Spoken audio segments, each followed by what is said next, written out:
I'm going to say good afternoon, or are you on Central Time and it's good morning to you? It's 11 a.m. Central Time in Nashville. So good morning. Where's your coffee cup? I don't drink coffee. I had Energy drink endorsement instead?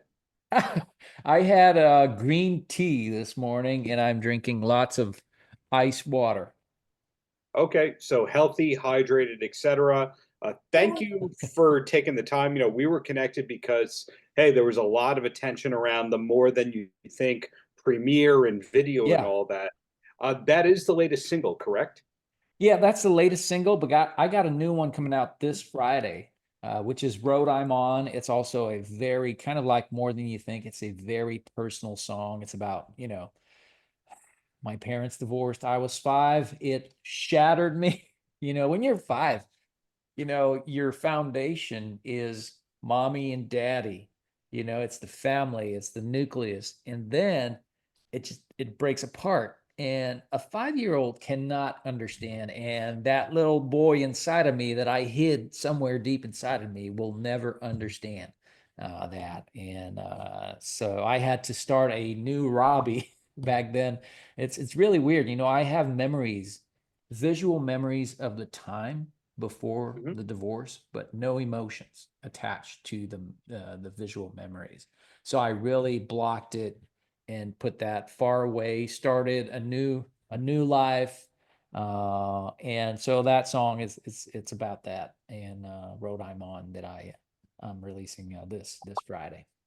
Got it. So that song's about the parents. The More Than You Think song is about the grandparents. Is there a Yes. sibling single in the works as well? No. Uncles. I did write some songs, that were inspired by stories of my siblings, but never directly.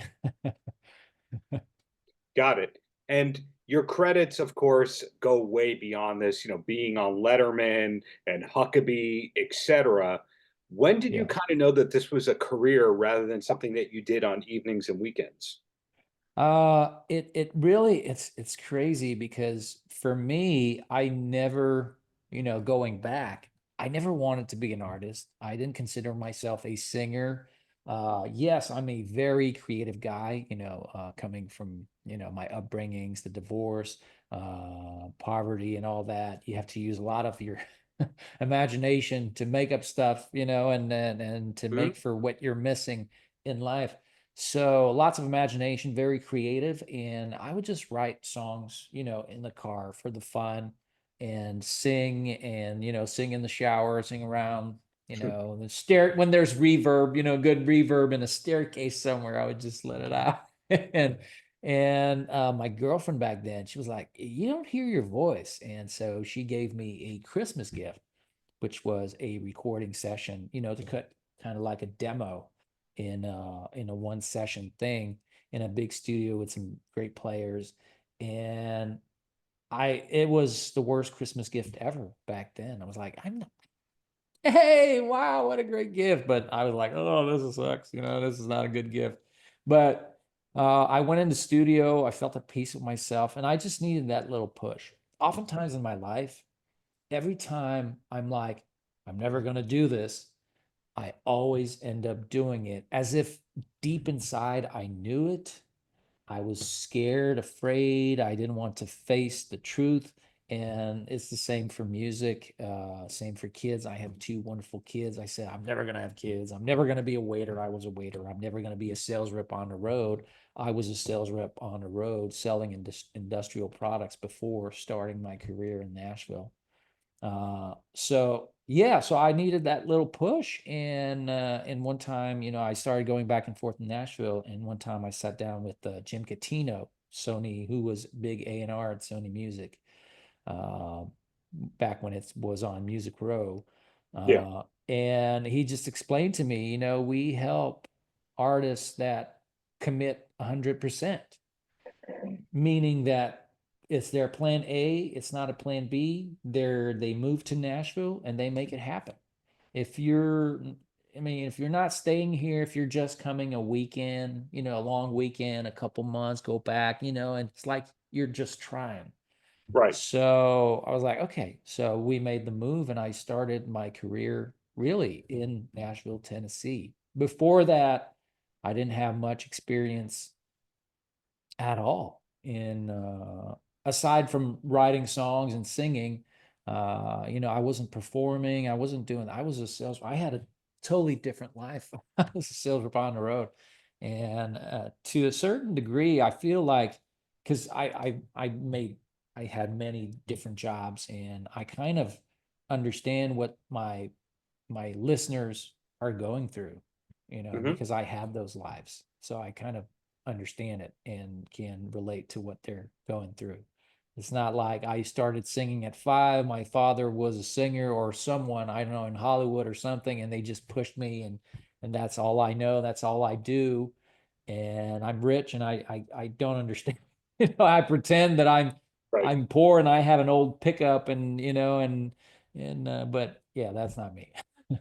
That's not my in story. in the best of ways. And let me test a stereotype or theory I have on you. And if I'm totally wrong, All I'm right. not only leaving this in, I'm going to double down. You ready? Yeah. Okay, so my theory is modern country music, and you're pigeonholed as country in Nashville by default, even though you are a lot more than that. Just like Vince Gill is not a country artist based on the fact that he's with the Eagles and whatnot. Mhm. So Yeah. my theory is all of the modern country artists are especially influenced by 80s metal, Hmm. Yes, I some of them, but a but not lot. not Robbie Johnson. Uh,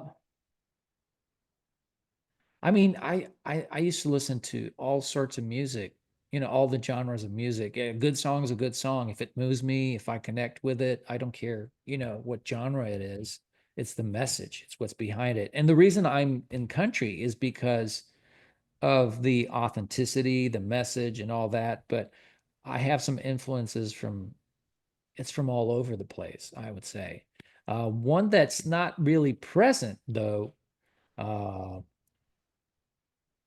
is hip hop, is not really that present into my influences on, different from, like a Morgan Wallen, where hip hop, trap beats, and all that, that's very present. Yeah. I mean, Drake could sing his songs, and they would be hits, and, and vice versa. He could pick any song, so, I mean, I tried it. It just doesn't stick. It doesn't fit, really. It doesn't quite fit with me. So my mind was blown away with the different genres when Jason Aldean was promoting his whiskey, and they said, "We want writers who cover music and whiskey." And I went, "I'm there." And I saw Hardy opening up, and I saw Hardy covering Puddle of Mud, and that's when I kind of realized that Nashville is just a city. It's not a genre. It's not its Yeah. own industry. And then looking at Jason Aldean's band, seeing the pedal steel player wearing an LA Guns t-shirt, that of course being like a contemporary Guns N' Roses band of the Sunset Strip. Yeah, My yeah. theory was that every country artist of today is inspired by Mutt Lang records. Uh, well, I mean, Joy Moe is producing Morgan Wallen, and he was, very much involved in, the Nickelback, uh, and Mutt Lang, with Shania. And man, those albums, they still rock. They, They haven't they aged do. at all. It's crazy. I mean, you could release that today, and I mean, it's incredible, how it sounds. But I think we all have this. You're right. A lot of us have that, rock side to us. We just want to be rock stars, kind of thing. And Yeah. yes, the rock stars that we know, like you said, it's all those big records, yeah, those rock records. But back to Robbie Johnson and not my theories and unproven stereotypes and all that. So you have the new single that's coming out this week. Are you already planned? And you don't have to give me exclusive, but how far into 2025 are you planned and itineraryized and all that kind of stuff? Well, I'm releasing new singles, new tracks singles tracks. Some people don't like it when we say single, because people nowadays they decide what they want to listen to. Hmm. So, and it's not, you just let it out, and if they gravitate around it, they love it, they share it. Awesome. I mean, that's what we want. So it's different than when the major labels were saying, this is what you like. This is what you like. This is Yeah. what's going to play on radio. So it's very different. But yeah, I'm releasing new music every 6 to 8 weeks, and I am preparing a full length album that will, you know, have those previous releases, the more current ones, and maybe some even older ones that I'm gonna re-release. Some that I think kind of went under the radar a little bit. That are great songs that I'm getting great comments all the time on social media or when I do live shows. People just love, stomping their boots to these songs. So, yeah, so I would say that's the thing, and also doing my best to create those moments with the fans.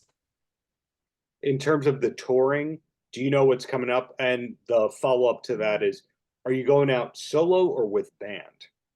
I usually go out with a full band,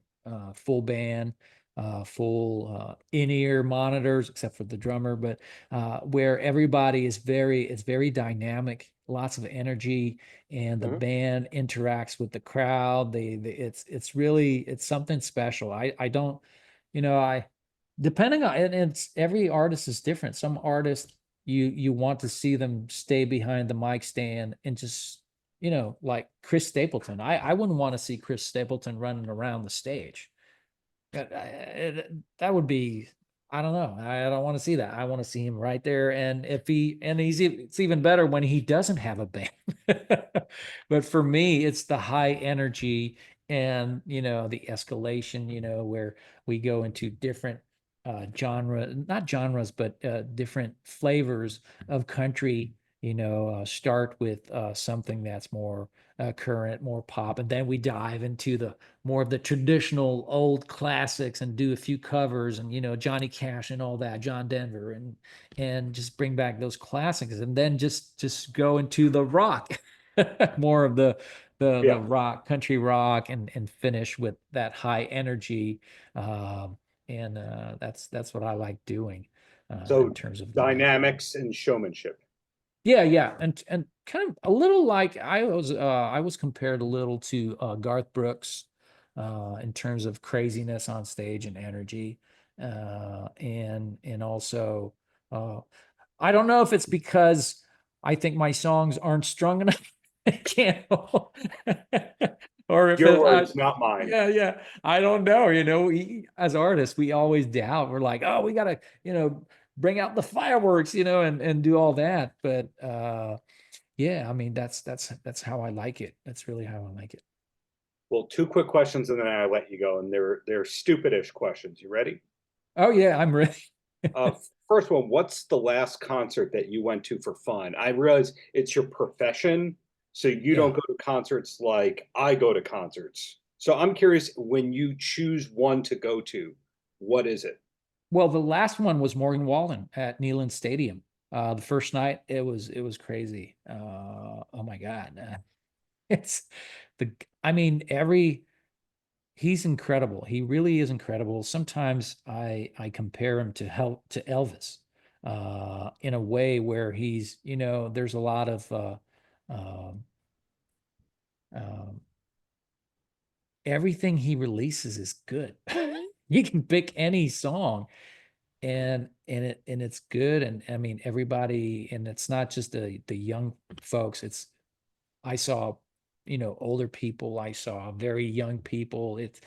He's all over the board. I mean, he's really, really good. And it's the it's the sincerity of what he wants to do that comes Mhm. across a lot with Morgan Wallen. And he just looks like, let's have fun together, and here's who I am, Mhm. and that's what it is. Community. So yeah, like I said, and he kind of, it's funny because when you compare, he kind of talks the same way as Elvis did. If you compare some bits of interviews, it's very similar, and all the scandals and all that. Uh, so Sure. yeah. Who would have thought he'd come back bigger than ever? Kudos to him. And the last question, are you Robby to everybody? Do some people get to call you Bob or Rob? Does it change Robbie. person to person? No, Robbie. It's always Robbie. Yep. Always Robby. So Always somebody Robbie. takes your Starbucks order, you're Robby there too.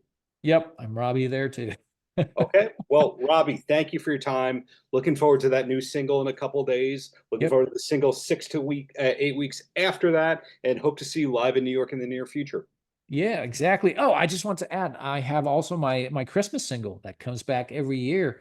That's been doing really, really well. It's titled "Oh Santa Please," and I've been getting. I mean, people are. It's great. It's an original song, but people are like, "Wow, Robbie, what a great cover!" Like, oh, it's not a cover. It's an original. They're like, what? It's an original. It sounds like a standard, a Christmas standard, a classic. It's like, oh, thank you very Backhanded much. compliment. Yeah, but it came to me in my dreams. So it feels like it was gifted to me, that I didn't write it. It already existed, and it was just gifted to me at a point in my life where I felt like, oh, I never wrote, I'm letting my family down. I never wrote that big, life changing, career changing hit that changes everything. Mhm. So I was like, I'm letting them down, and I went to sleep with that in my mind, and I just woke up with the song, parts of the song from a dream, and finished the song from another dream on another night.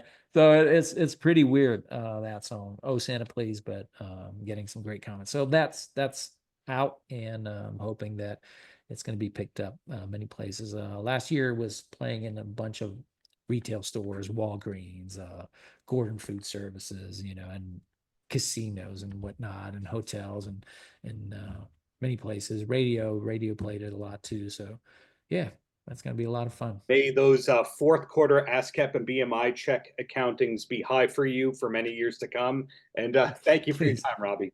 All right, thanks, Darren. Paltrocast.